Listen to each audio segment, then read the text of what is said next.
வேலை கிடைக்கிறதுல தாமதமாகுது. சிலருக்கு திருமண ஏற்பாடுகள் தாமதமாகுது. புலம்பலும் முறுமுறுப்பும் தான் தாமதிக்கும் போது நமக்கு ஏற்படுற உணர்வுகள். புலம்ப ஆரம்பிக்கிறோம், முறுமுறுக்கிறோம். என்னதான் நமக்கு மட்டும் ஏன் தான் இப்படியோ, எல்லாருக்கும் நடக்குது அப்படிலாம் சொல்லி நிறைய முறுமுறுக்கிறோம். இந்த புலம்பலும் முறுமுறுப்பும் ஆண்டவரை ரொம்பவே வருத்தப்படுத்தும்.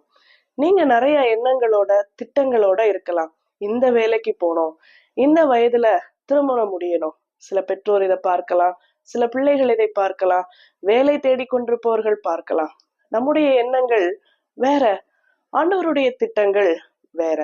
ஒருவேளை தாமதித்து கொண்டிருக்கும் ஆசீர்வாதங்களை குறித்து ரொம்ப கவலைப்பட்டு டென்ஷனா மன போராட்டத்துல இருக்கீங்கன்னா இந்த வசனங்களை நீங்க கவனிங்க.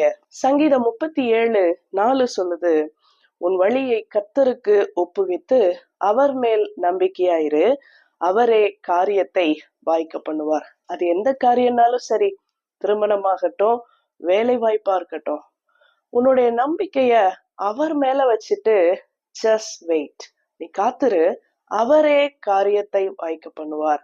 அவர் மாத்திரம்தான் சரியான காரியத்தை நம்ம வாழ்க்கையில செய்ய முடியும். நம்பிக்கையோட காத்திருக்கிறது மட்டும்தான் நம்ம வேலை.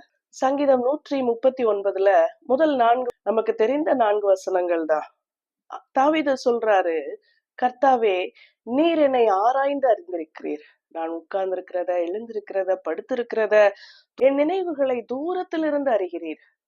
நான் என்ன நினைக்கிறேன்னு கூட உங்களுக்கு தெரியும் ஆண்டவரே.